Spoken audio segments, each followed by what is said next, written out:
L'éponge Bob met les morceaux de spatule dans le fou, puis il prend un marteau et commence à frapper frénétiquement. Cependant, il ne remarque pas que quelqu'un l'observe silencieusement derrière lui. Ce jour-là, le crabe croustillant est de nouveau plein à craquer. Comme Bob est occupé à préparer des pâtés de crabe, il laisse sa spatule trop longtemps sur le grill. Quand il la reprend, elle est déjà réduite en morceaux. Bob ne peut pas supporter ce coup dur, car sans spatule, il ne peut plus faire de pâté de crabe. Monsieur Krabs ne comprend pas le problème, pourquoi ne pas simplement prendre une autre spatule? Mais Bob explique que sa spatule est unique.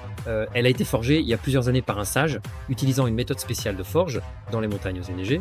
Monsieur Krabs se moque de ces histoires farfelues et menace de faire remplacer Bob par Tom, l'éponge, s'il ne répare pas immédiatement sa spatule. Pour garder son emploi, Bob prend ses affaires et part à l'aventure. Il traverse d'abord une forêt primitive, puis arrive dans un désert. Il pense plusieurs fois à abandonner, mais après avoir surmonté 1000 périls, Bob atteint enfin le sommet de la montagne enneigée. Le vieux sage y vit bien en ermite, mais il n'a pas l'air très futé. Bob explique aussitôt la raison de sa venue. Quand le vieux sage apprend qu'il est venu réparer sa spatule, il est perplexe, car il ne sait absolument pas réparer les spatules. Alors il ment à Bob, lui faisant croire que la vraie spatule est dans son cœur, puis il s'empare de son argent au passage. Juste au moment où Tom l'éponge allait le remplacer, Bob arrive juste à temps. Mais quand il s'apprête à montrer son talent avec sa spatule, celle-ci se brise à nouveau dès le premier coup. Alors qu'il ne sait plus quoi faire, il comprend soudain les paroles du vieux sage. En fait, le sage voulait qu'il ne fasse qu'un avec sa spatule. L'instant d'après, il transforme ses mains en spatule et termine rapidement tous les pâtés de crabe. Quand le vieux sage voit cette scène, il en reste bouche bée